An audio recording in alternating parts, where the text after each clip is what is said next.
Chapter 145. A scream sounds out across the battlefield, the first audible break in the battle-hardened professionalism of the Templar forces. Blood is everywhere, spilling across enough of the ground that even my dulled senses feel the sharp smell clawing up my nostrils. My dragon, weathering countless arrows and spells despite its invisibility, turns anyone not protected by tree cover into paste. My ozoid white carves through those trees with just as much ease as it carves through people, enemy swords flashing to bisect its body only for the severed parts to be harmlessly reabsorbed, alongside the flesh and souls of its victims. Its golden body runs red. My many others surviving risen, mostly flying monsters of various sizes and persuasions, harass the Templars from all angles. They are directed by Manus and Ice Guy, both of whom hang back for that purpose, too useful to sacrifice like pawns. And then there's me. I can only imagine what it must be like to fight something that instantly kills anyone before they can even get close. The Templars aren't stupid. They know they have to stay away from me. But as I run through the middle of their formation, moving from Inquisitor to Inquisitor, they often find themselves without anywhere to go. They are correcting this flaw, spreading out and ensuring they have room to dodge and room to fire on me. But once I'm sure they know to fear me, I start sending illusory copies of myself to threaten multiple directions at once, scattering their organization anew. I feel, all around me, as the enemy's morale starts to break. I am so damn tired. I sigh as I yank out the soul of another Inquisitor, Nora's blade flashing around me on its chain to intercept incoming attacks. For fuck's sake, just call a retreat already. Please. I don't want to keep doing this. I swallow the soul without a thought, feeling my body surge with strength, but the exhaustion I feel is something more than just the physical, aching need for rest. I hate this. I hate being here. But I don't know what else to do. I feel a group of Templars on one side of me intend to dodge as one on the opposite side prepares a talent. I preempt their movement, ducking and flowing around the beam of red light that scours the spot where I had just been standing, engulfing the tree it ends up hitting in flames. More attacks fly towards me from a half-dozen other directions, some dangerous but most useless. I ignore the basic arrows, letting them break against my armor as I leap and weave around magically powered shots, explosive talents, and other heavy impacts that could knock me off course. I kill the heat beam user, eat him, and carry along my way, corpses collapsing in heaps around me whenever people brush too close. I am so damn tired. My shoulder twitches as I swallow more souls, a thick, bulging mess of fleshy tentacles growing ever larger from the stump where my left arm once was. They slither and flop with frustrating imprecision, rubbing uncomfortably against each other as they grow slick with blood. My blood. The damn tentacles are nothing but a liability, a giant pulsating weak spot uncovered by my armor. The wounds heal over quickly whenever they're opened, but at this rate I'm eventually going to start losing consciousness. My body is going to run out of mass with which to make more flesh and blood at some point, and I can almost feel myself getting lighter. I need to eat something, but there's no time to stop and chow down on Templar meat. The souls will have to do for now. I recognize, dimly, that I just considered cannibalism and didn't feel a single shred of disgust at the idea. I guess I'm already eating the souls, so why not the bodies? If anything, that's way less of a moral problem. Whatever. There's better food back home. I hope I can go back soon. I am just so damn tired. A great horn bellows out its call, relief and terror flooding through the Templars. Shit, what does that mean? What are they going to send at me now? They? Huh? They are retreating. These stubborn motherfuckers are actually retreating. Stop, I call out, letting my voice boom over the battlefield. The Templars ignore me, of course, but that's a good thing. I'm giving orders to my troops. I promised I wouldn't attack any retreating Templars, and I won't. I slow down, stop running, and simply stand still as Templars warily give me a wide berth, their commanding officers barking at the rank and file to avoid engaging me. Well. Shit, okay. It's over. It's actually. No, wait. Not everyone is retreating. Just most of them. Shit. They figured out that their rank and file is doing little more than feeding me. I guess that makes sense. This isn't their first time fighting a threat like me. Whites probably get stronger the more Templars they kill as well. They saw things weren't working, so they're backing off, leaving specific units to do the fighting alone. It's annoying, because it feels like an abuse of my kindness. But I promised, so whatever. If anything, this is my fault. I can't say I mind not having to wade through slightly dangerous fodder, and I at least got a major chunk of the Inquisitors they brought before they wizened up. Now then.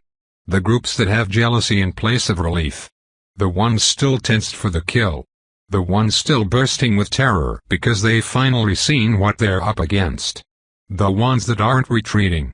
I still have to deal with them.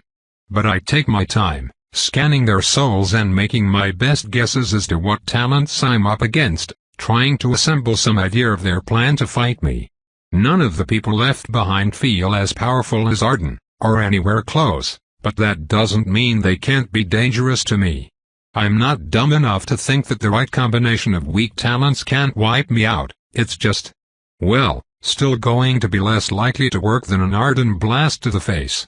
I should have the advantage here. Though to my annoyance but not my surprise, the squad full of people I know is among the ones staying to fight. Fine. I suppose that's where I'll go. My minions can handle the others. But Jalisa? Lark? Melik? Bentley? People I've laughed with, people I've helped, people that have helped me? They're mine. I walk their way, taking my time and letting the retreating Templars fall back in an orderly manner. It still takes a while, between the corpses and logs they have to trudge through and the huge berth they give me in my now stationary undead. I flinch with surprise, however, when I unexpectedly feel one of the retreating Templars die. Glowering, I let go of my weapon. Nora, I hiss. Go fetch to kill. She flies off, and I silently seethe as I wait for her to return with the bug man wrapped up in her chain. Most of the surrounding forest has been felled, so I get a lot of startled looks from retreating Templars as I retrieve a struggling Hiveric soldier from the treetops, his sword soaked with blood. You heard me order you to stop, I remind him. Yes, he confirms. At least he's not stupid enough to lie. You killed a retreating Templar anyway, I say simply. You are a ruler, to kill from above says slowly. You are an ally. And you are a queen. But you are not my queen, a Thanatos of skin. I have my duties. I did not anticipate that they would contradict your orders until you gave them. So you'll keep following your queen's orders over mine? I ask. Yes, he confirms. It is what I am. I sigh. Fair enough. Nora, cut off all four of his arms. She does, her chain and blade moving in 2 clean swipes. I kick to kill from above to the ground. Does this sufficiently inhibit you from following orders? I ask him. I believe it does, he hisses, clear, sticky-looking blood oozing from his new wounds. Cool, I grunt. I'm sure we can get my girlfriend to fix you up after this. She'll love finally having an excuse to see how you work. I will resist. Biological inspection, he informs me. Do I care? Yeah, I guess I do. He's been a big help establishing our little town. You can remain armless if you prefer, I guess, I allow, shrugging. Good luck, to kill. Don't fuck with me again. I resume heading towards where I feel my former acquaintances waiting for me. I give to kill from above 80-20 odds of bleeding out or just getting stabbed through the face by a passing Templar as they retreat, but he's a resourceful guy, so I won't be that surprised if he makes it out of here somehow. I don't really care much either way. I just want this to be over. I have to deal with old friends first, though. I step through a cluster of still-standing trees and see them with my eyes for the first time. Of course, that hardly means much, since they all look basically the same. Templar armor does that. Though it looks like Jilly Savetta has a captain's helmet, so that's interesting. She's in charge? Yeah, she must hate that. I walk calmly towards them, Nora resting in a relaxed position on my shoulder. Even if they aren't retreating, I don't intend to swing at this group first. I owe them that. Or, well, I at least owe most of them that. I don't know the older-feeling guy whose soul pulses like thunder, or the girl with the soul like a pristine swirl of water. But Jalisa, Lark, Melik, and Bentley are all people I've met before, people I've known since before this mess ended up in full swing. Which means they, like no, might actually be able to see me as a fucking person? I don't exactly have my hopes up, though. For one, it's obvious they've prepared this place as a battleground. I see and feel metamancy glyphs all over the goddamn place. They've set up near a small pond which will probably help the girl with the watery soul somehow, and they've all settled into combat-ready stances, the feelings in their souls indicating that they're mentally reviewing whatever their plan to kick my ass happens to be. Lovely. I pump my time to inconsequently annihilate every metamancy glyph that ends up in my range, but otherwise I just keep approaching without making any aggressive moves. They, likewise, don't attack me. But I feel as though it's probably going to fall on me to start a conversation, and I'm not sure how to do that. Well, I suppose there's always old reliable. Hey, I grunt, nodding in greeting. How's things? Despite the exceptional din of the surrounding retreat, awkward silence still manages to somehow stretch between us. Did the evil, mass-murdering necromancer just ask us how's things? The water girl asks. My girlfriend says it's legally not mass murder if you do it to people that declared war on you first, I answer flatly. That's okay, I mean, that's not untrue, but, Xavier. Jalisa barks. Alright, she answers. Sorry, Captain. No, I insist.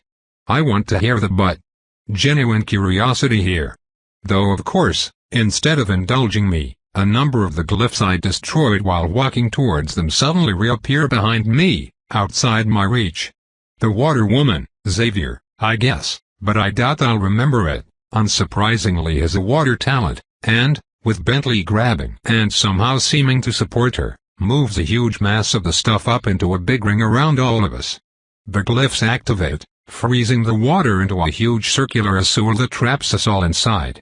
The older man I don't recognize uses his talent on the wall, though so far as I can tell it doesn't seem to do anything. Still, I find myself rather incredulous about the whole situation. Really? I ask.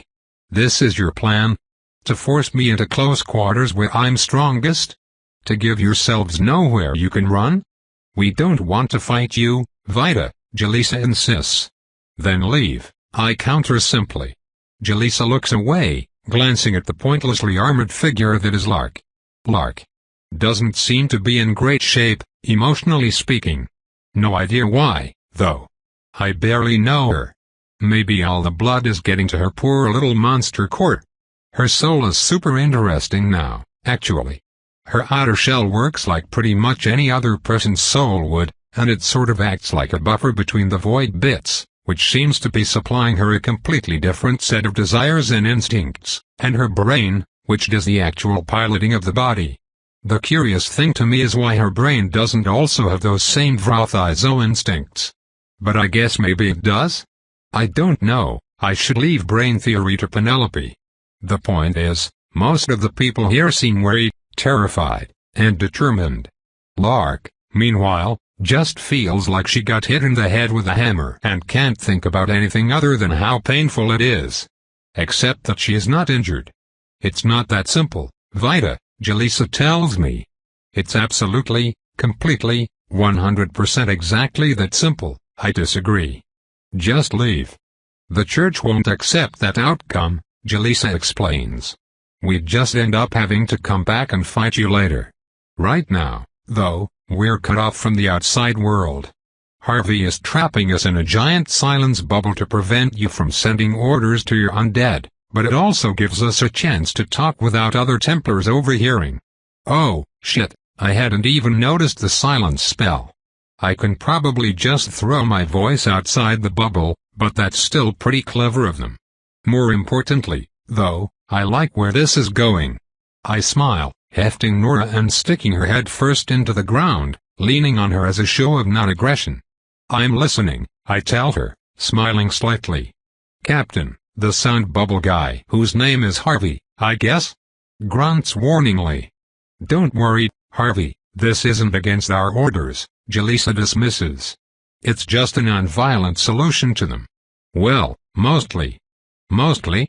I ask, quirking an eyebrow. Our squad exists so Lark can kill you, Jaleesa says. Through animadverism.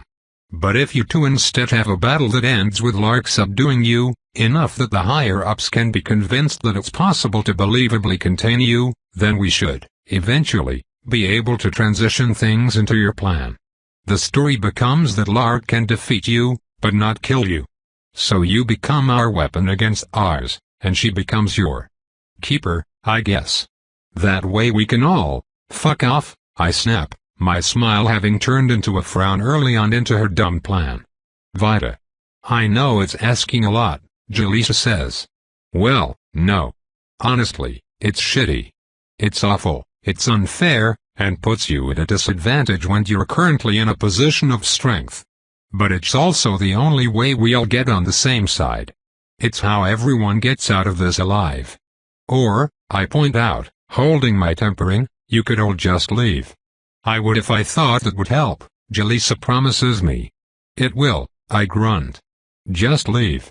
That won't stop this from happening again, she insists. I know you don't want to be our enemy. You said as much.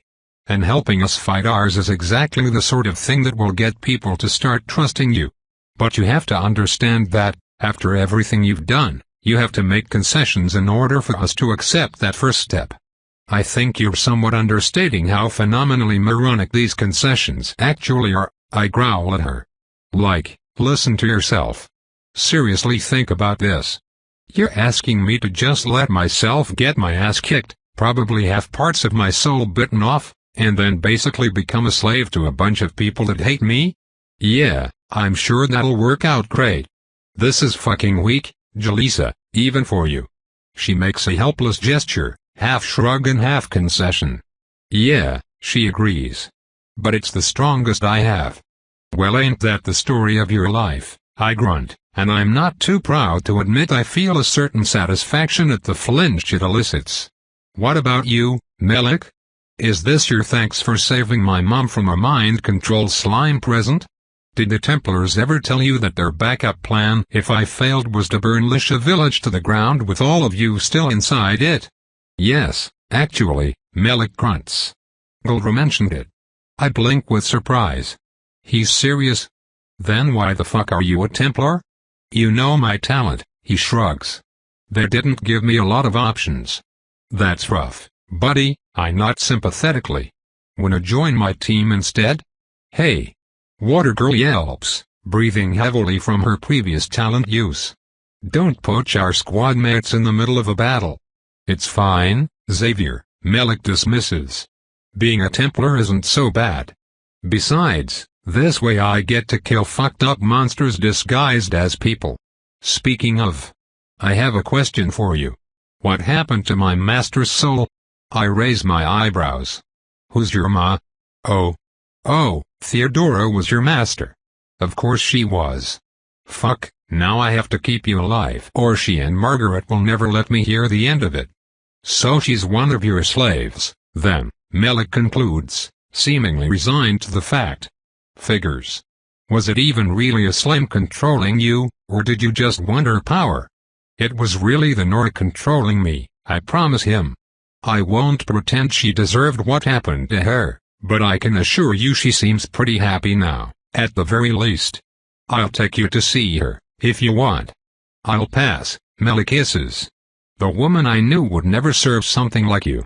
The whole fucking reason she was in Lisha was to avoid having her talent exploited. Whatever thing you made is not Theodora anymore. Hey, I resent that, Nora says. Wait, who said that? Water Girl asks.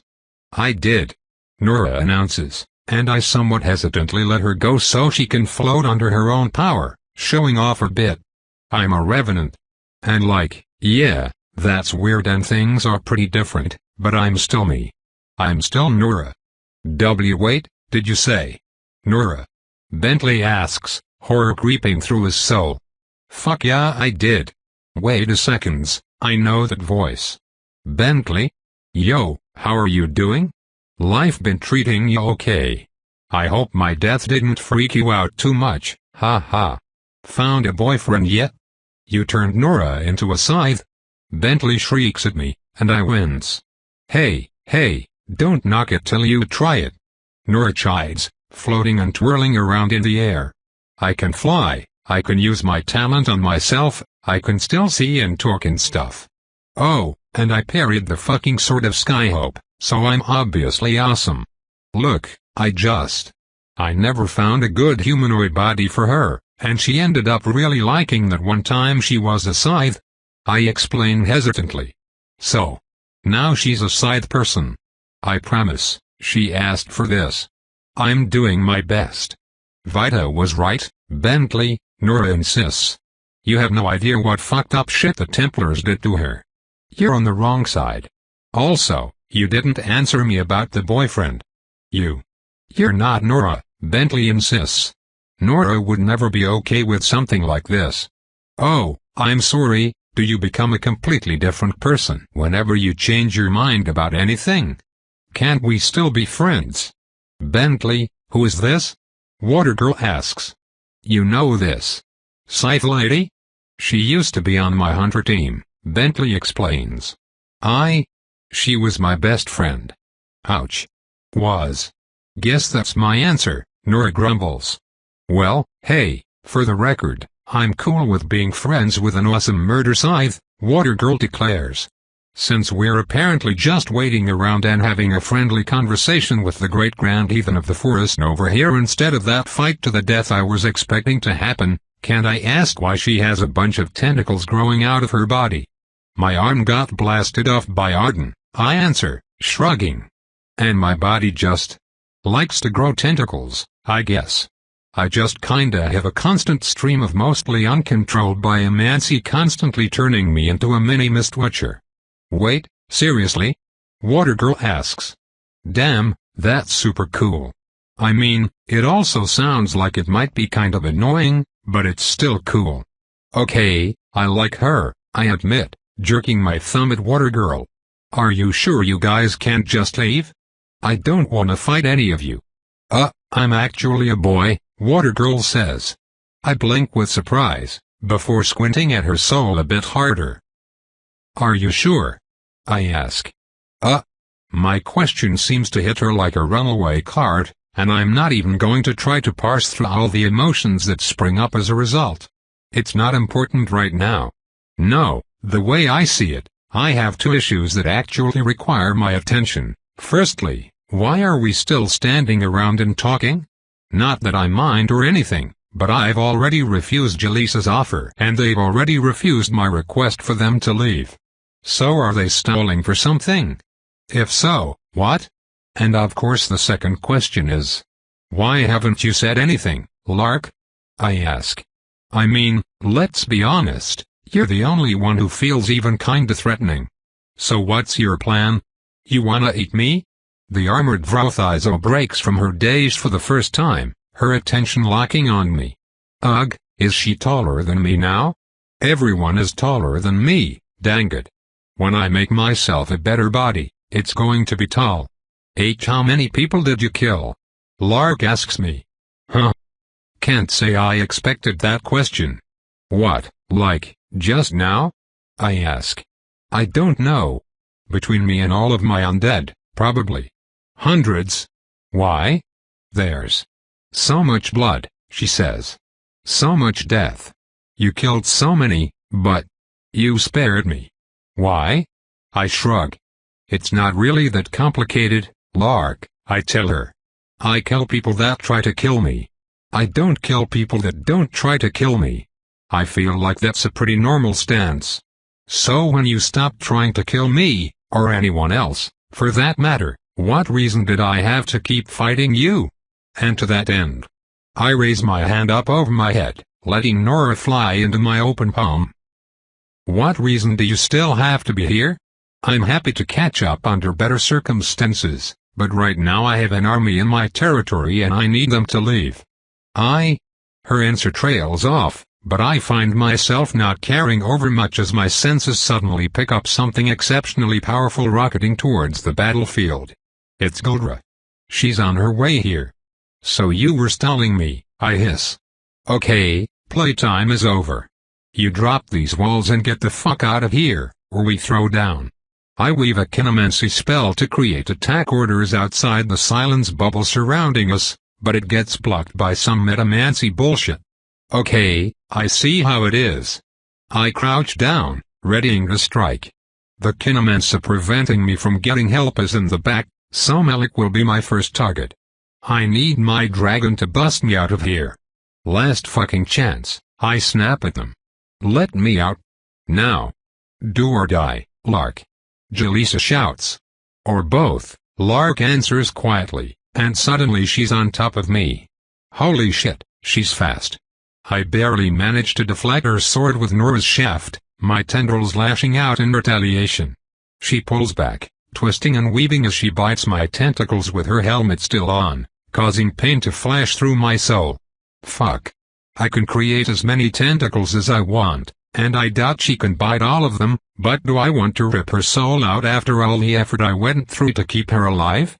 Why am I even using tentacles at all? I start moving towards Melik the moment Lark leaves my range, but less than a second later she's back in my face. But this time, I'm ready for it. I jab Nora towards her like a spear, and as Lark twists around to dodge, Nora's chain detaches. I take the sword strike head-on, trusting Nora's talent and my armor to handle it as Nora twists around with her chain and cuts into the Drothizo, her blade slicing through the Templar armor like it's not even there. Lark hisses as we put a gash in her side, retreating out of tentacle range a second time. She's using Nora's talent. Bentley announces. Take the scythe away from her. Immediately, I feel a tug as something tries to do just that. What the fuck? I don't have time to find the source, though, as Lark's annoying hit and runs don't let up. She peels off her helmet, tossing it to the ground as she re-engages, smashing her shield into the flat of Nora's blade to redirect it and loosen my grip. I continue to approach Melik, but the more I do the more swinging Nora feels like trying to pull her through rubber. Something yanks hard on her chain, forcing her to retract it and work like a normal polearm as I rely on my strength to push past the resistance. He's yanking on the metal inside me. Nora shouts at me. It's Melik. He's pulling me in. Fuck. Now do I rush him to take him out or do I back off to try and break his effect range? Should I just fucking kill them all at this point? Pain screams through me before I can decide as Lark manages to take a huge bite out of my unarmored arm tentacles. I hiss with fury as I hear her own pain recede as a result, vicariously tasting at the pleasure she gets from eating me, flesh and soul.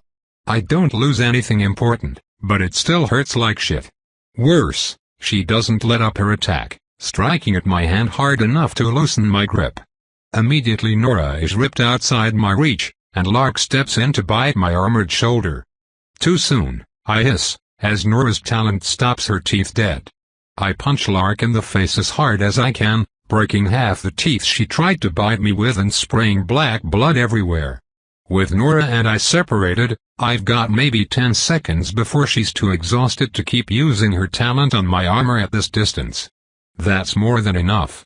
With Melik occupied with keeping my scythe from chopping his head off under her own power, I rush for the ice walls and start popping every metamancy glyph I feel along the way, weaving my order to my undead once again. Sure enough, I've broken something important, and my spell goes off. They've had more than enough time, I shout with magic. Smash the ice walls around me, then kill every Templar that isn't retreating.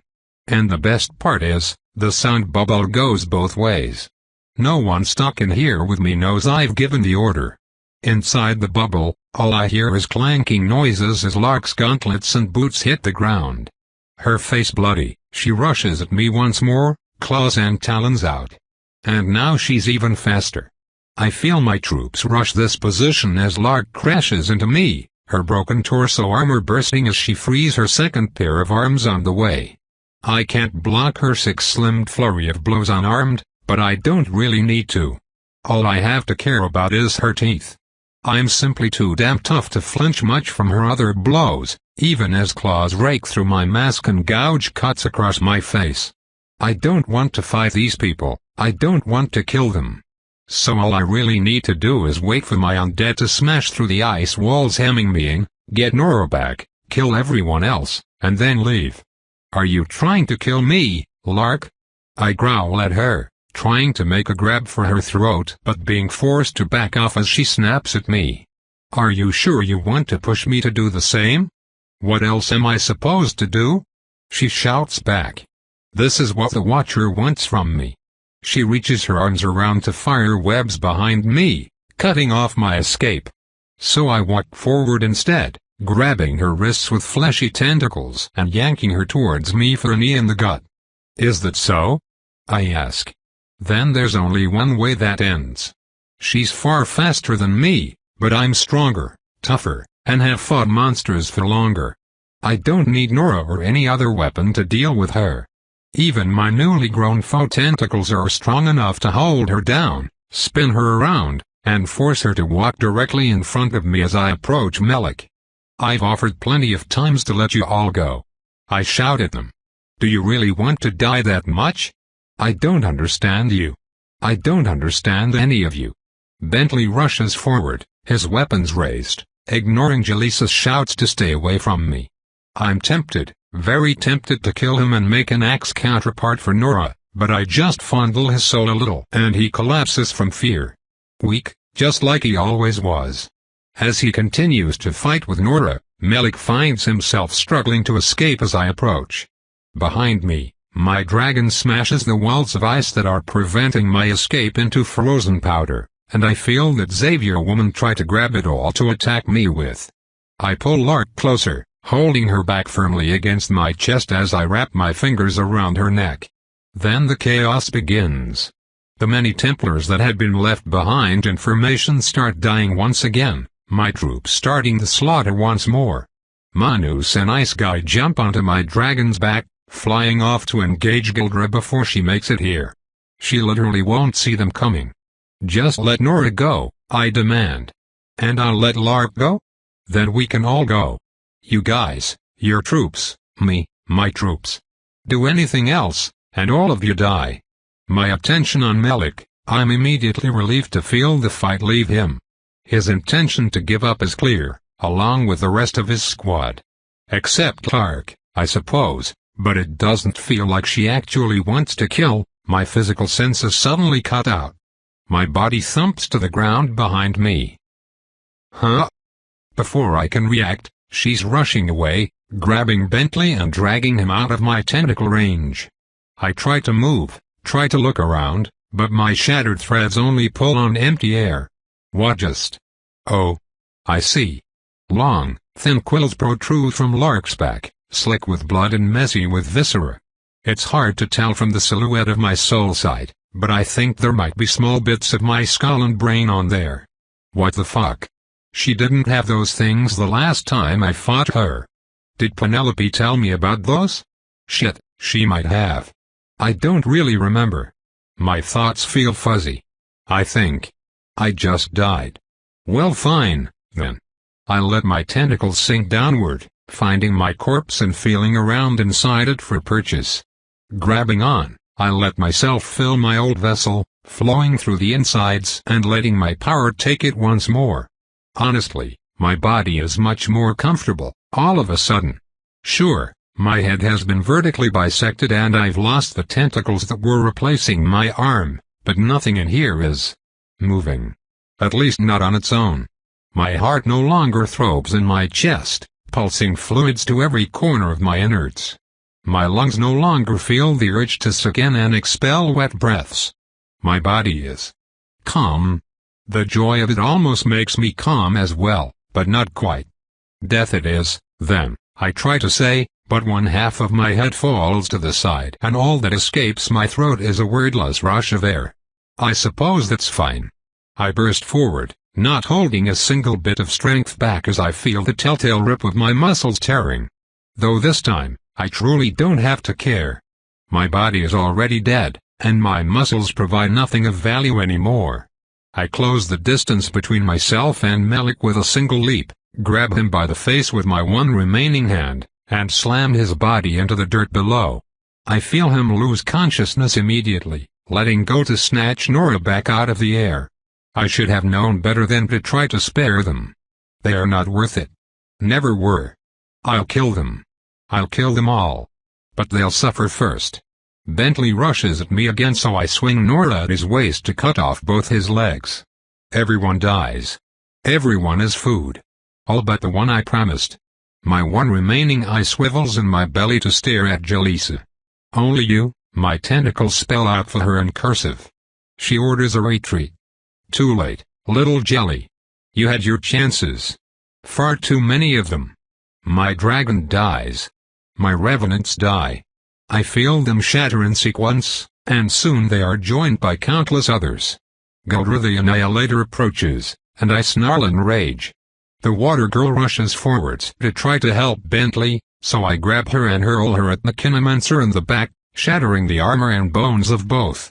My tendrils rush forwards, ready to rip out the souls of my victims, but Lark moves with impossible speed, severing them with teeth and quill before I can devour my meals. She attacks me next, biting my exposed flesh but finding herself unable to pierce my skin. Foolish girl. I'm dead now. Nora can make my body just as invincible as her own. I grab her head, rip her off my body, and snap her neck, letting her collapse to the ground. Before I can feast, however, the air around me turns to fire. My armor, my clothes, and the very ground I'm standing on all vaporize instantly, Nora's talent straining to keep us both intact.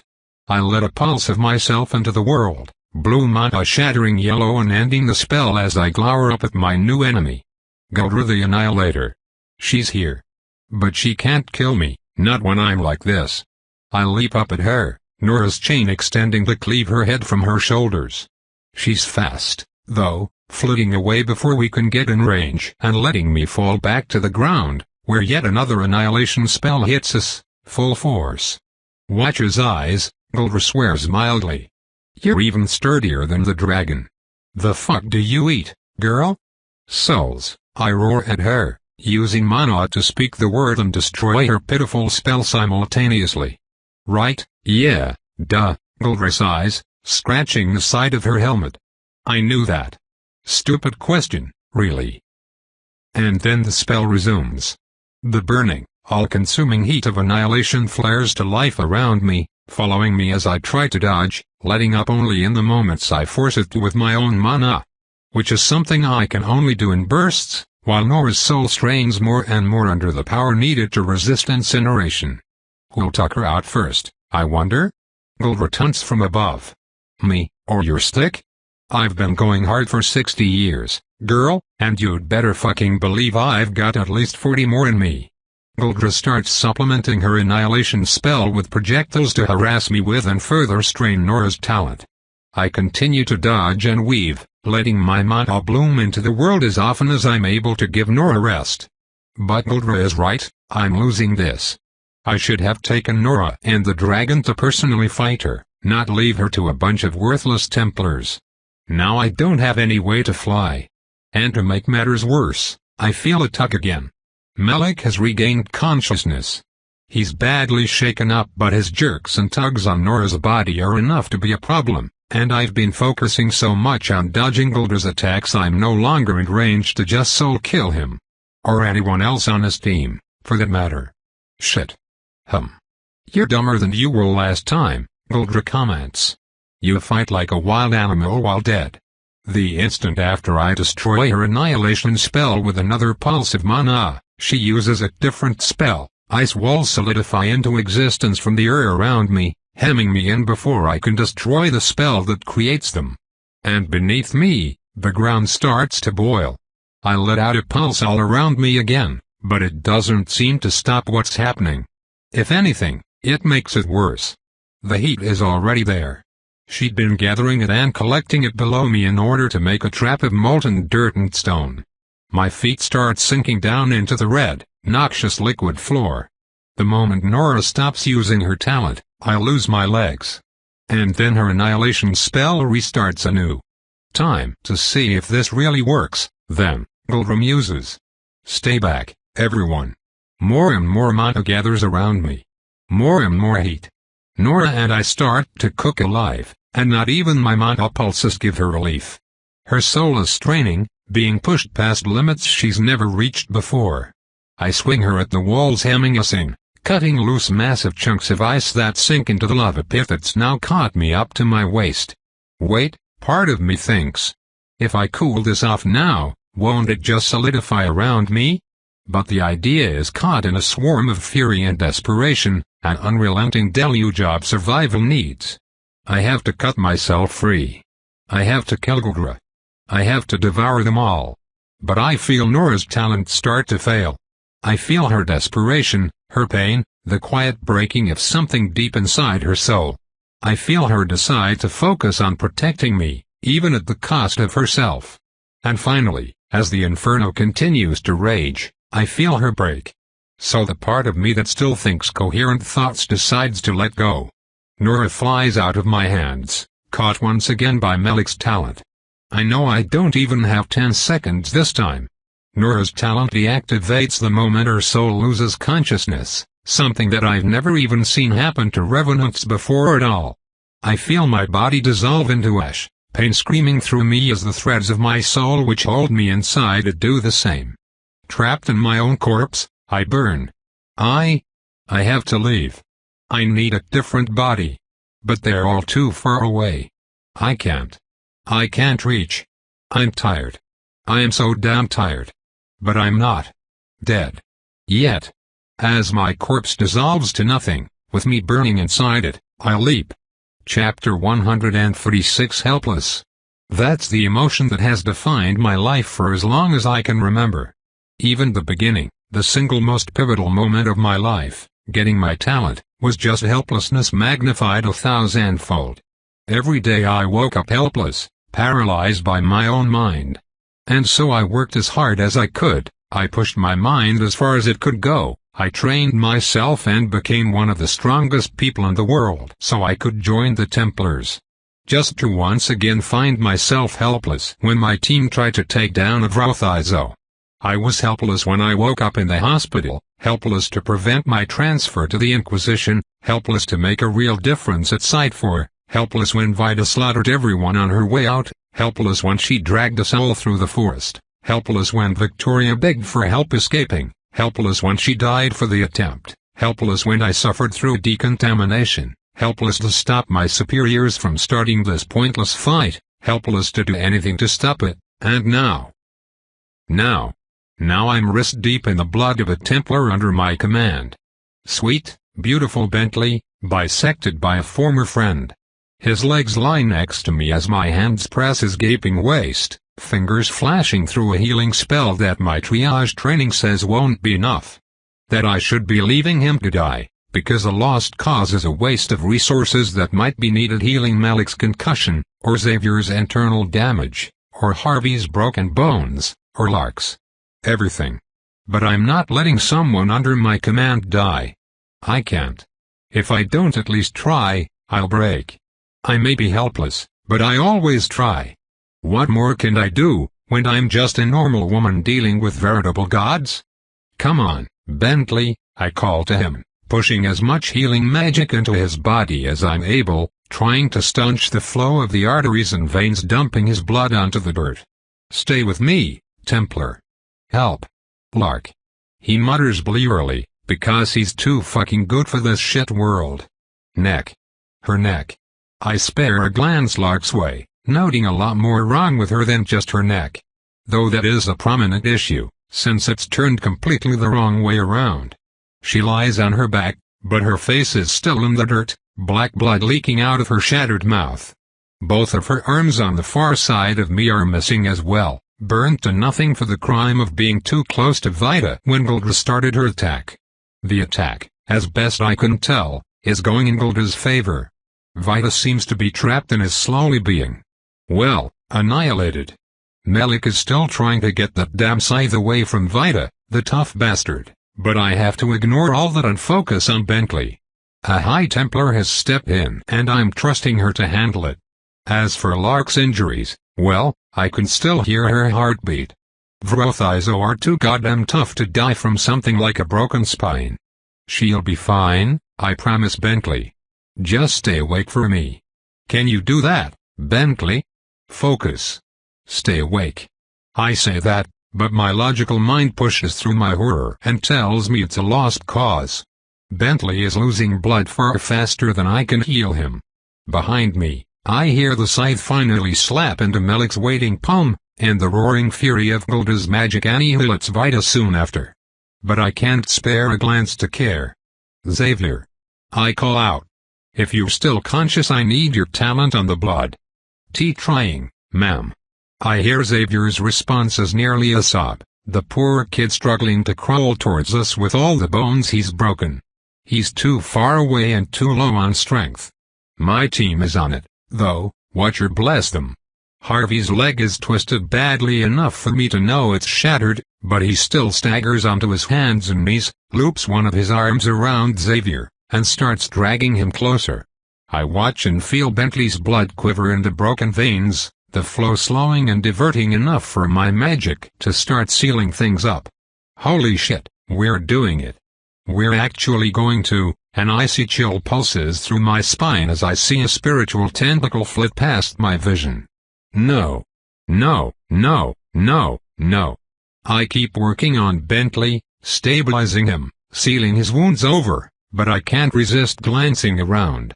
That was Vita, right? She got away? Where is she now? I don't see her anymore. Her scythe bursts into action, ripping itself out of Melik's hands and flying off. Shit, shit, shit.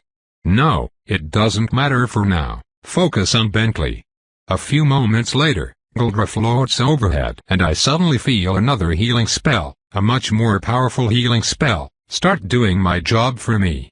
Bentley's wounds quickly start sealing up, though it's a patch job that will make it difficult for anyone to regrow his legs. Not that I'm complaining, of course, because I was going for the same solution and Lady Vesuvius should be able to fix him up either way. He won't be able to survive very long like this, maybe a few days, at most, since too much of his digestive tract is missing, but days are a lot fucking better than seconds. Did you see anything, Inquisitor? Guldra barks. Report, now. I sigh. If I lie and say no, will it end this witch hunt or make it worse? I have no idea. I really don't. So I tell the truth. I did, I admit. At least, I'm fairly sure I saw a tentacle, but... I look around, checking on the souls of my entire team in sequence, as well as Guldra and myself. Bentley's soul is pulsing with his talent, which seems to be contributing its fair share towards keeping him alive. He's normal. Lark's soul is the same as always, woody and beautiful. I cast a quick kineticism spell to retrieve stashed supplies that I left nearby, among which are some emergency rations for her. Hopefully they'll be enough. Melik is next to her, ripping off his helmet as bloody vomit trails down the inside and the front of his face. Shit, he needs medical attention. And while his soul certainly seems overexerted, he otherwise looks normal. Xavier, likewise, is breathing hard and crying, presumably from some combination of stress and relief, while Harvey has collapsed to the ground beside him, conscious but exhausted and wounded. Their souls also have a distinct lack of tentacles, as normal as always. Guldra and I are similarly as I remember us to be. Everyone in the general vicinity has their soul intact, as far as I can tell, I report. How sure are you that you saw something? Guldra presses. I frown a little, trying to quantify that as I stagger over to Lark and lean down next to her. 60%, maybe, I admit.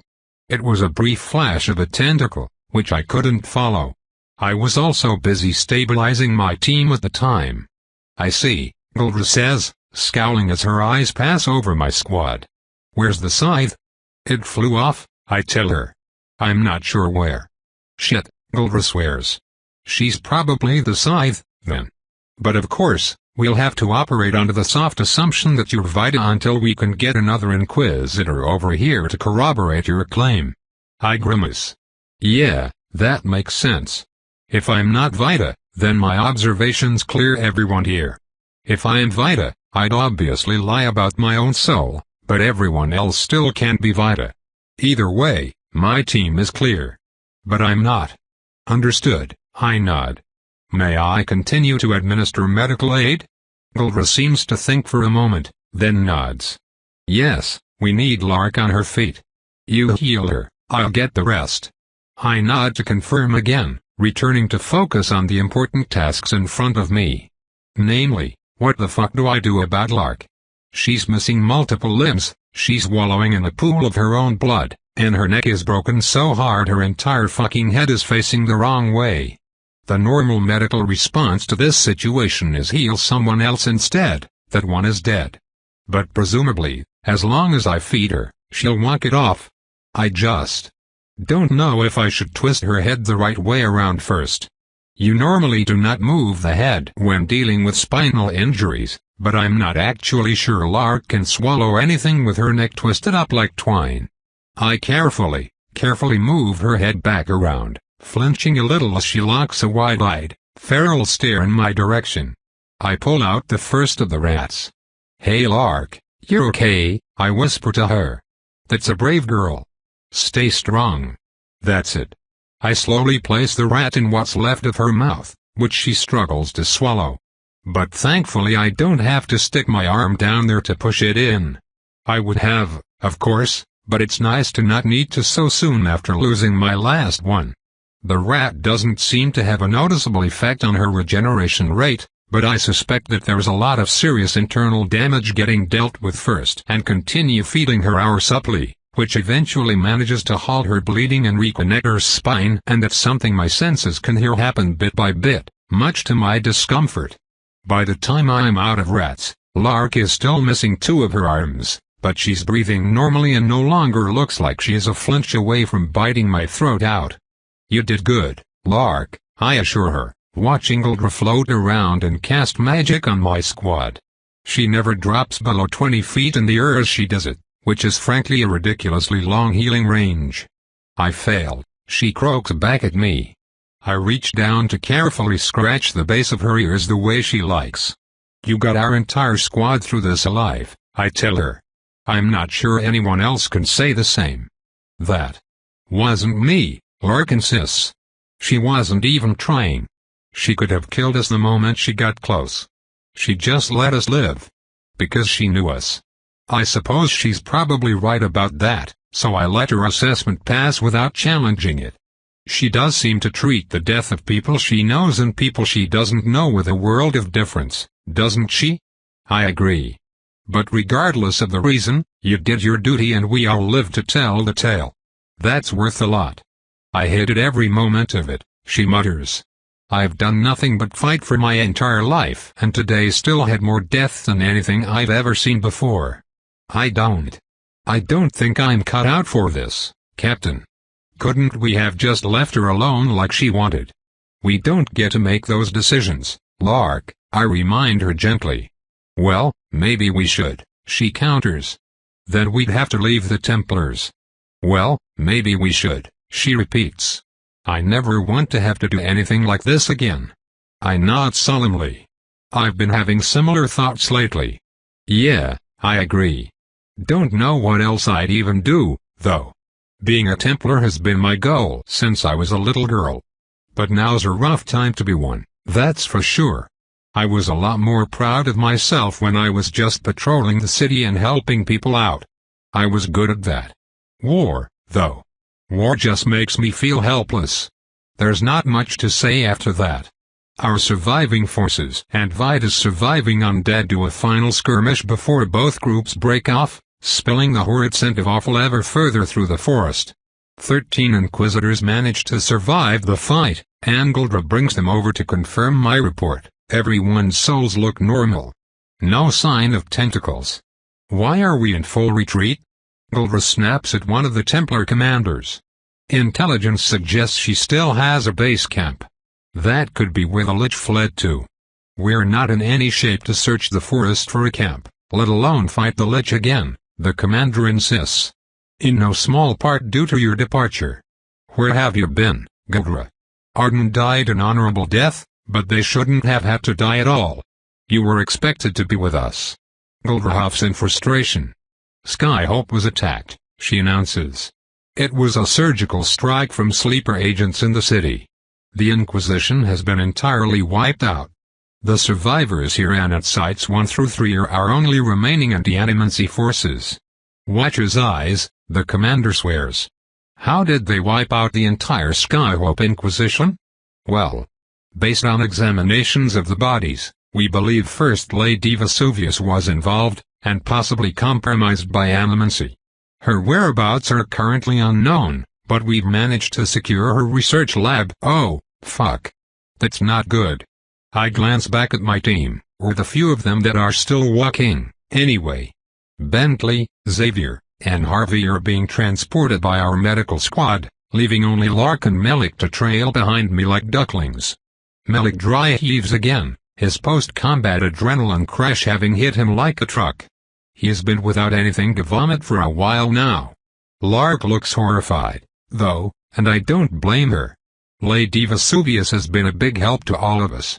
Though I have to say, I'm not that surprised that she. Frowning, I backed that thought up a little. I'm not surprised that she what? Was a sleeper agent for an animancer? No, that's pretty surprising, and absolutely terrifying. Watcher's eyes, I need to go home and sleep for a week. With my squad banged up this badly, that might even be what we get to do. A girl can dream, I suppose. We'll need to survive the trip home first, though. Leaving the battlefield happens quickly, but not quickly enough. The stench of blood and gore and death suffuses the forest now, and with the battle over the scavengers have come out for the buffet. Most ignore us. Why wouldn't they, when a smorgasbord of already slain prey exists in a convenient pile already? But even despite this, we're faced with a terrifying onslaught of tooth and claw. Countless monsters swarm us, and while Gildra can incinerate them with the thought she can't be everywhere at once.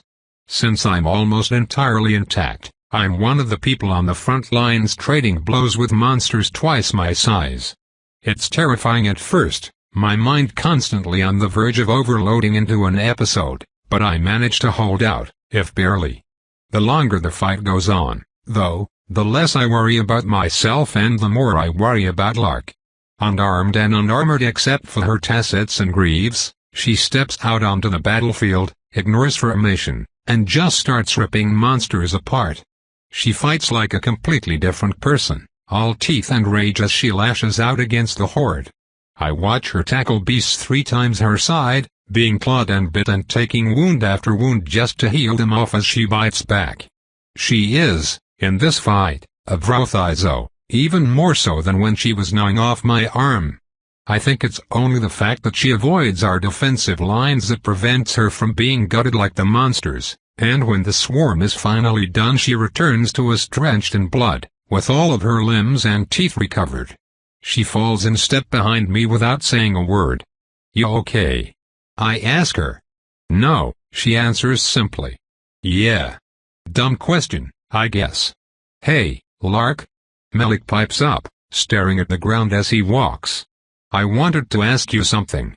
"Go ahead," she allows. "When Vida grabbed you, you could have killed her right away, right?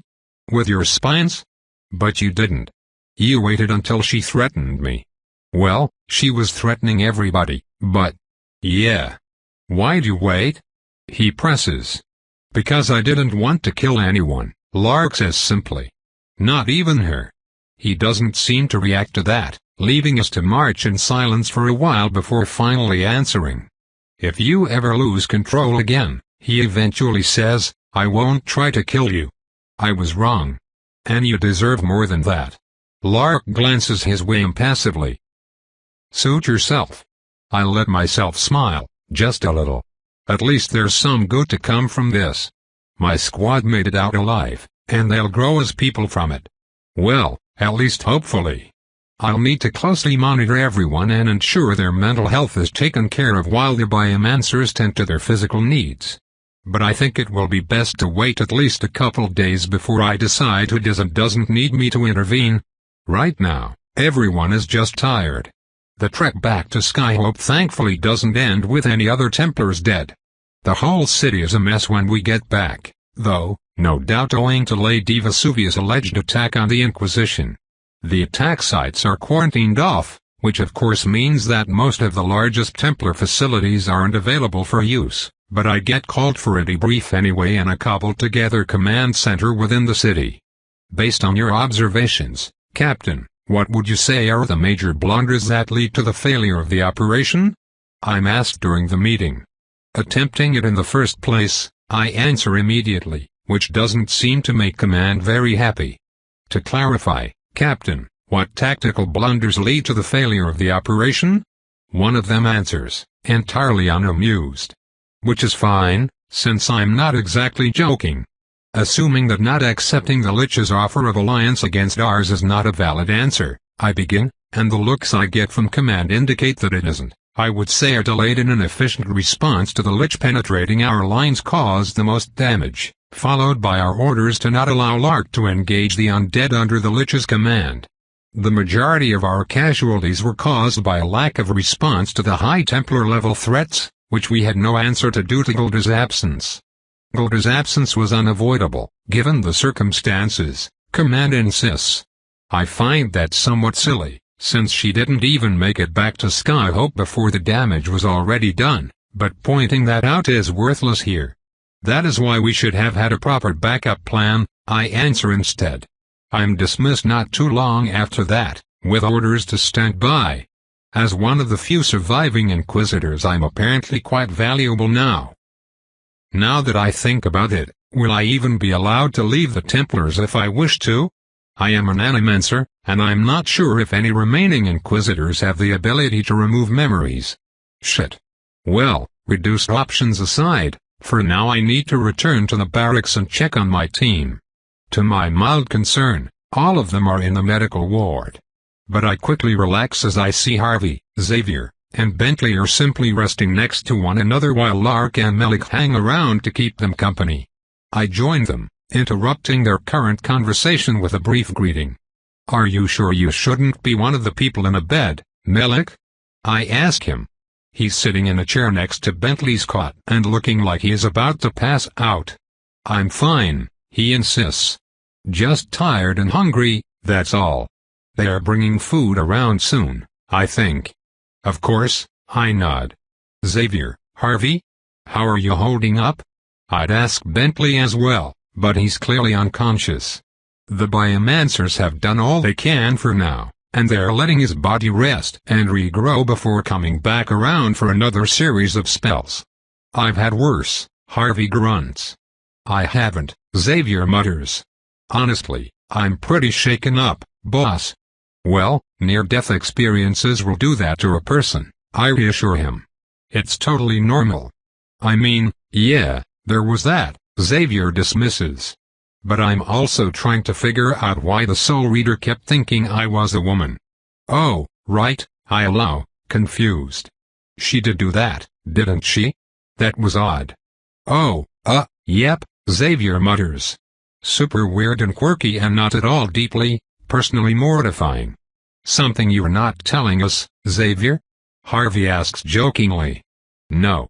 Xavier snaps back. At least I don't think so. I don't know. If you've been a woman disguised as a man this entire time, I'll be impressed, Harvey continues. Especially since we've bathed together. I'm a man. Xavier snaps back at him. I'm a man. It's just... He looks away, muttering the next bit quietly as if afraid of anyone else hearing. I just wish I wasn't, sometimes, Xavier admits. Do other people not feel that way?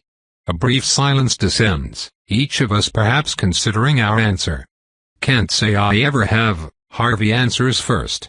I don't think it's something to be ashamed of, though. Yeah, I agree. Women are pretty cool. I can understand being jealous of us.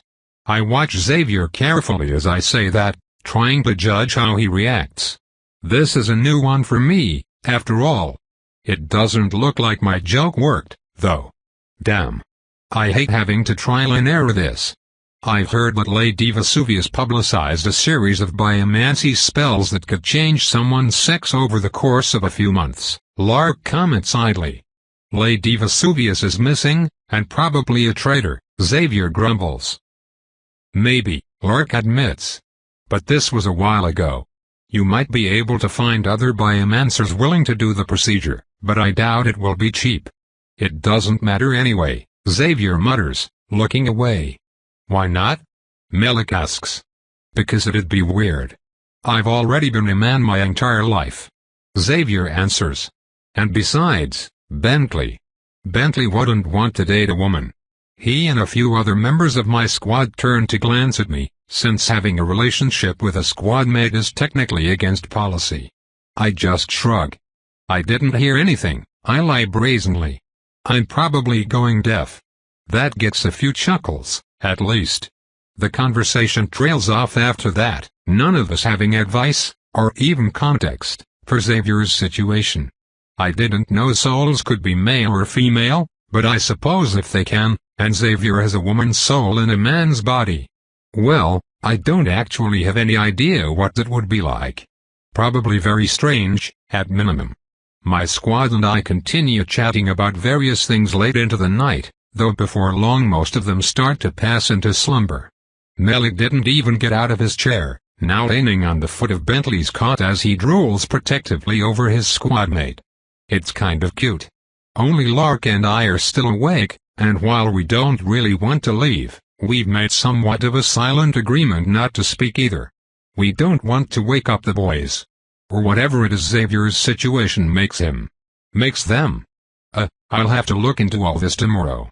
For now though, I doubt I'll be able to pass into rest anytime soon, and especially not in the medical ward.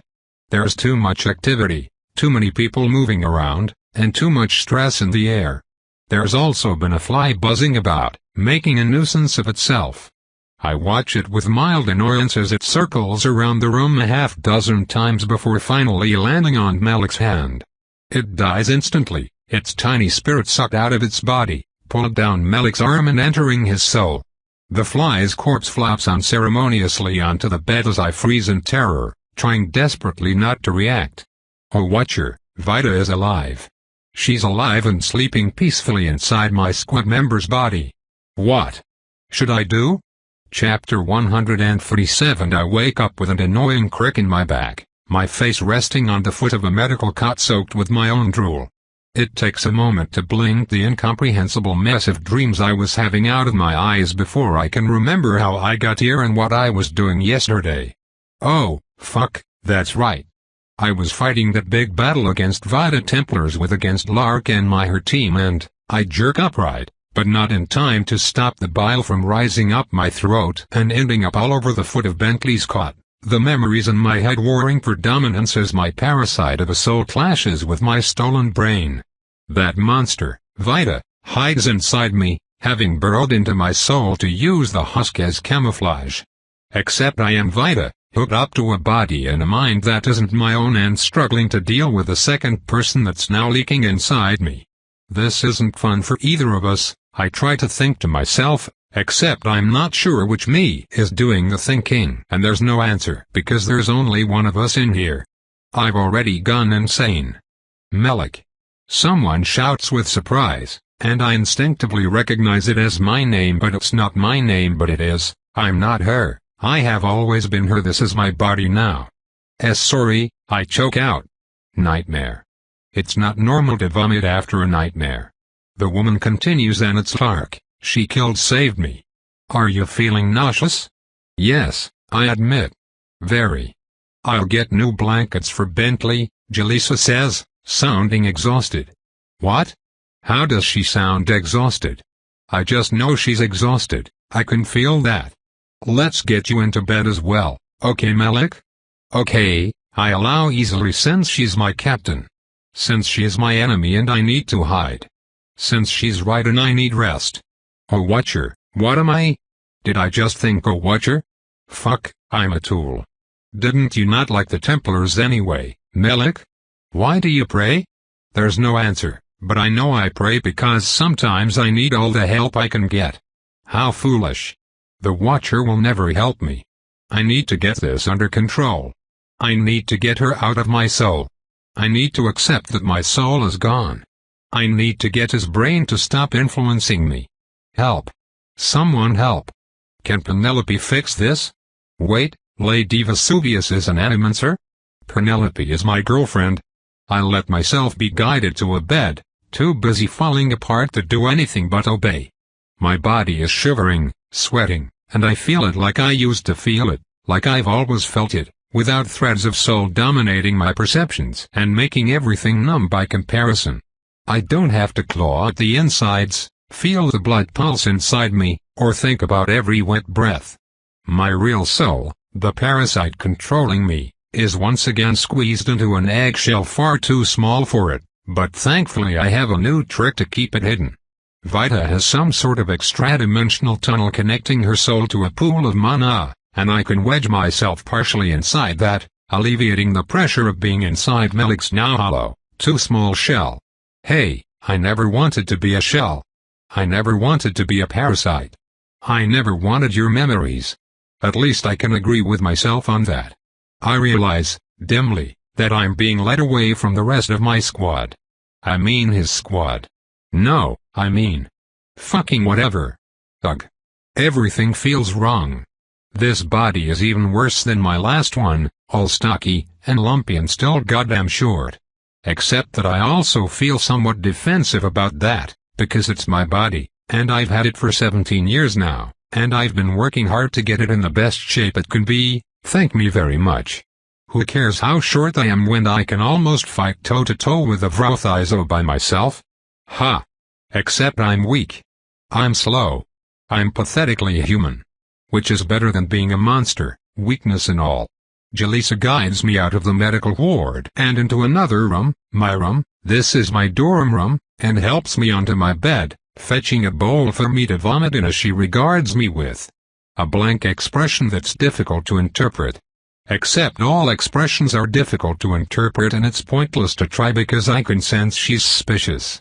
She's seen something. She's onto me. How the shit is she onto me?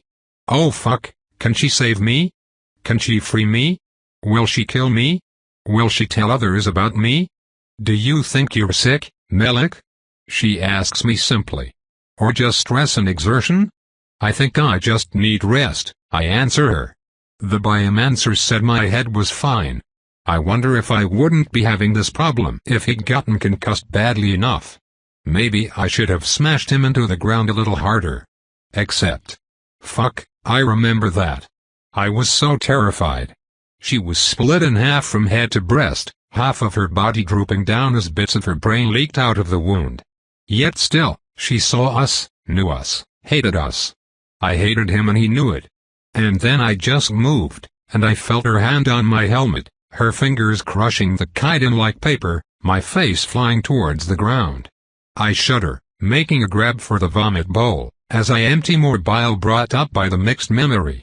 Holy shit, I'm fucking horrifying, aren't I? I'm going to get you some water, my captor tells me, and I nod in confirmation as I try to spit the taste of vomit out of my mouth. It's weird that I can taste this. Now I really want one of those scones from the stall on 5th Street, they're my favorite. Wait, I have a favorite food. Ugh, what kind of picky, rich-ass moron did I possess? Food is food. I can't deny I really want a scone, though. It's easy to see why they're my favorite, even if I disagree with having a favorite. Fuck, I mean it's easy to see why they're Melik's favorite. Why is this even happening? Melik's soul is dead. It's gone. I ate most of it, just leaving the outside so I could hide within. It wasn't a conscious plan, either. I pretty much didn't rely on instinct. So I suppose I have another soul shell, just like I used to before I hatched during the perception event. Holy fuck, I'm weird. No. Stop freaking out about Vita hollowing out my soul and focus. Melik is still influencing me, and his soul isn't functional anymore, which means the problem must be his brain. I'm attached to his brain, and his brain is the thing currently thinking my thoughts. My brain doesn't match my new soul, I mean, my soul doesn't match my new brain. The memories are mixing up. My soul and my brain are each trying to do exactly what happens when there's a mismatch due to animancy. They are trying to correct each other. But rather than making a few small changes or a series of big changes over a large period of time, my soul and brain are two completely different people. Yet there's still only one me. Time will tell if that me ends up Vita, Melik, or something in between. Though to my simultaneous horror and relief, I have a sinking suspicion that Vita is bigger than Melik. More. She is almost certainly going to win. Whatever I am, it's something closer to the Mistwatcher than it is to human. I can turn this body into anything I want. I can function without a body. But I can't function without a soul. After all, I am my soul. Always have been. Captain Jelisaveta returns, handing me the promised water which I gratefully start to sip. She sits down on the Kinemancers' bed. Harvey's bed. His name is Harvey and he is my roommate and he's more than just his fucking talent, and gives me a serious look. Oh shit, here it comes I suppose. So.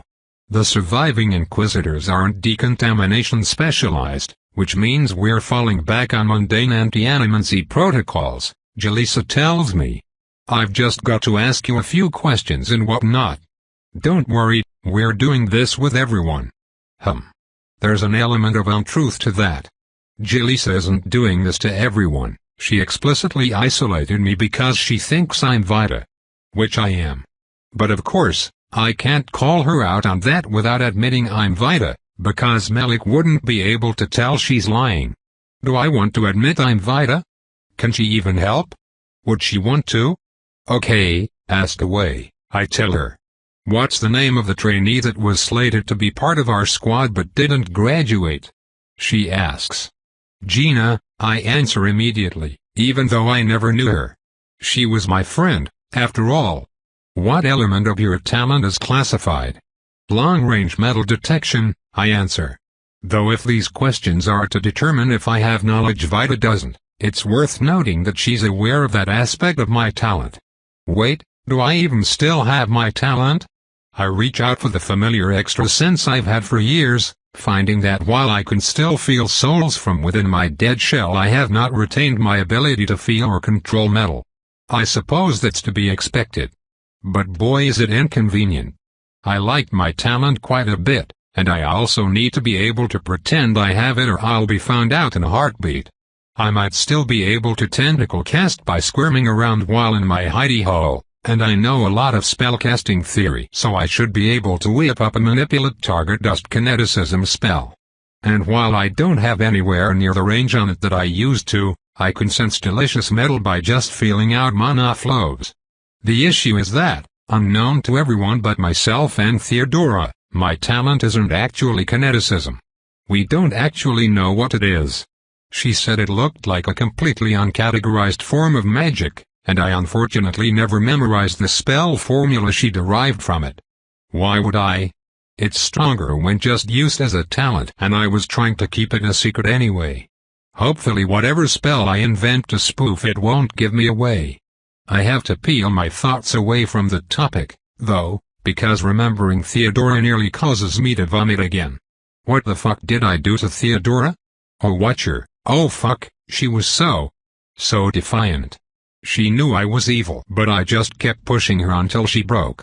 How do I help her? How do I fix her? Couldn't Penelope fix her? She could. She absolutely could, with what she did with Nugas. She just never did, because she'd lose her valuable research tool. Wasn't Penelope the one who convinced me to revive her in the first place rather than just keep her soul safe? This is Lady Vesuvius' fault. I'm a monster dating a worse monster. How was that not obvious before? But she wasn't always this bad, was she? I wasn't always this bad. Melik? Jelisaveta says, and I realize she has been trying to get my attention for a while. Huh? I spot her back. Sorry, I just got distracted. What was the question? How does Vita know you can sense metal? She asks. It just kind of came up while she was freeing my village from mind-control slimes, I admit, shrugging. Which was an insane situation all around. My mother told me that she was someone else now, but she still loved me, and she was going to protect me from people that wanted to imprison me in my own body, even though that's what she was doing to my family. And then Vida just shows up. Tells me she can solve things. Frees Xiang just by looking at them. I thought she was a savior, even after the tragedy of Theodora's death. What bitter irony that Penta was there the whole time. That she turned into a monster I had to try and kill. That I am her, rolling my inner eye at these very thoughts. Right, the Lisha village incident, Jalisa nods. In that case, I'll ask questions from before then. When did you first move to Lisha village? The interrogation continues, my captain asking questions from my past that Vida couldn't know, assessing my memory and trying to figure out who I am. Well, joke's on her, I'm still not certain of the answer to that question myself. But I can easily supply the answers thanks to Melik and Vida's combined memories. The only tricky part is keeping them straight, and not giving Jalisa too much information. She's not trying to figure out if I'm Vida, after all. She knows I am, somehow, or at least she knows that something Vida-related happened to me. But I think showing that I'm also still Melik is the right play here. She cares about us. Her squad. She'd sacrifice a lot for us. And while I doubt she'd be the ally of Vida that murdered Melik and stole his body, she'd certainly be the ally of Melik but possibly also Vida's host. She'd want to try to save me. To save him. I want to try to save him, too. I am him. So I should tell her. But what if she betrays me again? Or what if someone overhears? Do I have the time to care? Will either half of me like what we become? Fear of death. That's the problem here. On one hand, I might die, to some degree, if I stay this way. On the other hand, I'll certainly die if the Templars find out about me, as well. And then I'll be stuck in this situation all over again, but worse. I don't know what to do. So I ask after Jalisa seems to be done with her questions. Did I pass? Am I the real Melik? Yes, my captain lies. No worries, it's just procedure. Of course, I say, swallowing back my desire to spill and tell her everything. I have no idea what she knows or what she suspects, but everything I just told her made her feel better. There's hope in her. I don't think she's going to voice her suspicions, so I don't think I should risk it. Of course, I'm unfortunately now left alone with my thoughts, and that means it's not long before I have to bring the vomit bowl up to my face again. Everything is such a confusing mess. I just slaughtered hundreds of people, terrified myself, nearly died trying to kill myself, actually died trying to fight Guldra the fucking Annihilator, and now I'm just sitting in my bed regretting it all. How did my life, either of my lives, reach this shitty new low? I'm a Templar now, for fuck's sake. My own eternal enemy. Except I have good memories here too. There's a knock on my door, so I croak out a quick come in order to be greeted by Lark, here with a water refill and some dry biscuits, the really bland kind that my mom always fed me when I had an upset stomach. Ugh. Wait a minute, what do I mean ugh? I swear to fuck, Melik memories, I'll find something worse to do to you than hollow out your soul and wear it if you don't stop having incorrect opinions on food. It's food. All of it is good. Hey Melik, she says, flashing me a closed-lipped smile. One of her ears flicks, shaking her poofy hair in a funny way I can't help but smile back at. The captain says that you're being quarantined in your room in case you actually have a stomach bug. We don't want anyone sick near the critical condition patients. Makes sense, I mutter, accepting a biscuit. But I don't think the quarantine will work very well if you and the captain keep coming in here. Well, the captain is in the bath washing up for exactly that reason, and I can't actually catch or carry disease. As long as I don't touch you, I should be fine. Really? Totally immune? Man, Vrothizo are such bullshit. Though I guess Akays are too, so I probably shouldn't throw stones. A bit of a shame she's not going to touch me, though. I'm sorry, the fuck did I just think? Am I attracted to Lark? Oh, fuck no. That is a giant-ass dragon-sized fuck no on so many levels. What the shit, me? I literally knew her when she was a child. Commit these images to memory, you stupid fucking teenage boy brain, tiny baby murder lark. That was barely 2 years ago. Ugh, so gross. At least both halves of me have the decency to be embarrassed about it. Well, I'm fine, I insist a bit more forcefully than I intended, because apparently this body also responds to attraction the same way Penelope does, by being a grumpy asshole. Wait a minute, is this body attracted to Penelope? I can't stop myself from thinking about my experiences in the public bathhouses and uncomfortably confirming that yes, this body is definitely attracted to women, and especially to Penelope. She must never know. Fine or not, you're still stuck here, so make sure you ask me if you need anything, okay? Lark insists. I will, I sigh. Thank you. You're welcome. Huh? She's a lot nicer when she's not trying to kill me, isn't she? None of that this is my purpose crap that she doesn't even believe. It's kinda funny. I spent so much effort convincing myself she's a monster when she's the person that wanted to fight me less than anyone. I mean, Melik did that, when she didn't want to fight Vita, and... being a lich is so fucking weird. The point is, she's nice, and I made a great fucking decision when I decided to spare her life. Wait a minute. Everything I did during the whole life-sparing event was kind of fucked up, now that I think about it. Watcher's eyes, I physically tortured her before making her eat her dad's soul. Then I kinda taunted her about it? I mean, that wasn't my intention, but I kinda did. Shit, no wonder she's traumatized. Melik? Lark asks, snapping me out of my thoughts. You okay? You look kinda freaked out. Yeah, sorry, I sputter. Just thinking about everything that happened. Sorry. Yeah, Lark agrees, sitting down on Harvey's bed across from me. Yeah, that was a lot, huh? A lot of death. Well, sure, there was that, I agree. But I just mean that I was a huge asshole to you at a point where you really didn't deserve it. I'm sorry.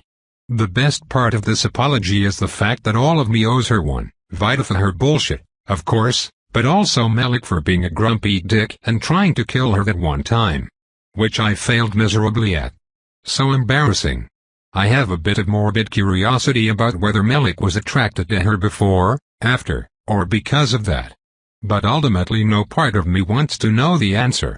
I'm still very uninterested in being attracted to anyone, my dick be damned. I do have one of those. All glory to the ability to pee while standing, I guess, but that's not worth having an easy-to-hit weak point, in my book. Although boobs are also a weak point and no longer having them is nice. Either way, this body is much less comfortable than my brief stint as a revenant inside my own corpse, but that seemed to make me go a little berserk for whatever reason. Unfortunate. Maybe if I keep pretending to be a Templar, I'll have enough time without anyone out to kill me to try and figure out a better body. Downside, I'll have to help out the Templars, who I hate. It's a legitimately tough decision. Although I could just play along and do Templar work in order to get into a position from which to assassinate Gildra. That's not a bad plan. I don't agree that I didn't deserve it, Lark says quietly, snapping me back to the conversation. So it's fine. As far as I'm concerned, you have nothing to apologize for. Well yeah, I agree. I guess what you did to Claretta and Fulvia was pretty fucked up. She stiffens, her eyes going wide as she stares at me. Oh, shoot, right. I'm trying to not traumatize her. We can be friends anyway, though, I continue. If you want. Sure, she says quietly. Okay. But, how did you know their names? Son of a... Did I fuck this up already? No, wait, Melik actually knew about this. Phew. Gina told me, I answer, happy to not have to lie. Oh, she says, relaxing slightly. Of course. Gina. Yeah, I confirm. She was kind of a bitch. Lark seems caught off guard by that, breaking into an unexpected chuckle. I suppose. She was, wasn't she? Yeah. You're right. Then she starts laughing again. I grin, not quite sure what's so funny, even with the slightly improved social competency I have compared to being just Vita. But Larg doesn't laugh much, so I find myself enjoying it too. The rest of my day is similarly surreal. I lie in a comfortable bed, occasionally having food and water delivered to me. Sometimes I need to get up to pee, which is in some ways extremely awkward but in some ways so normal I don't even think about it. I practice the spell I'm designing to spoof my old talent when I'm alone, breaking each element of it into tiny, minimally powered chunks for testing just like Theodora taught me. Spell design is actually pretty captivating, and before I know it the penumbra of the island above hits us and night starts soon afterwards. My body and soul are both exhausted, and I pass easily into sleep. I wake up not knowing who I am again, the chaos of multiple clashing memories pounding along the inside of my skull. But I vomit less than I did before, more easily settling into my new situation. I have to accept the reality of what I am, now. Vita needs a brain. Melik needs a soul. Framing things as a cooperation with myself helps avoid the dissonance that just leaves me a confused mess. Even if I know there's really just one me. Harvey returns on the second day of my quarantine, apparently in good enough health to handle being in the same room as me while I'm sick. He's as stoic as always, taking over the duties to keep me fed and hydrated from Lark, much to my disappointment. Still, whenever he does speak to me it's from the perspective of an old friend. It's nice. My soul aches, trapped as it is within Melik's shell, clogging my own passageway to my mana with its excess mass. I'm far weaker, hiding like this.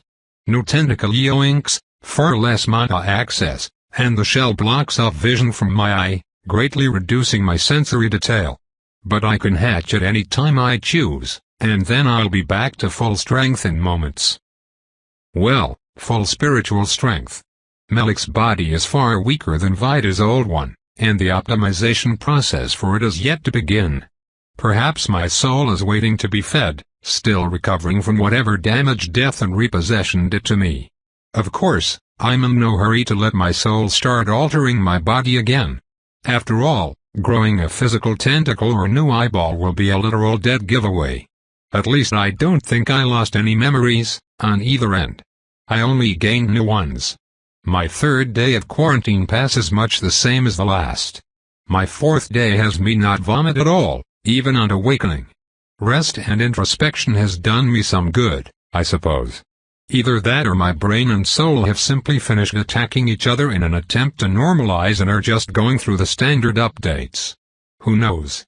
Either way I'm a shell of my former self trying to spoof my old life in order to survive, and while that's abjectly terrifying, it's also kind of nice. Vita had a horrible life. It started horrible and firmly stayed horrible until it started getting worse.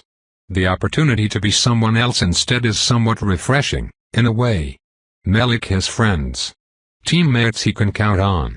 Skills that aren't animancy, allowing me to avoid its use and still contribute. The Templars might not be the good guys, not really. But everyone thinks they're the good guys, and to someone that's been oppressed and hated her whole life that means a lot more than it maybe should. Sure, Melik has problems. Melik has trauma. But Melik doesn't have a whole fucking country trying to kill him, so maybe I'll be Melik for a while. I'm sure it will go wrong sooner or later, but I don't want to give up my life so easily. And besides, it'll be nice while it lasts. Tope continued.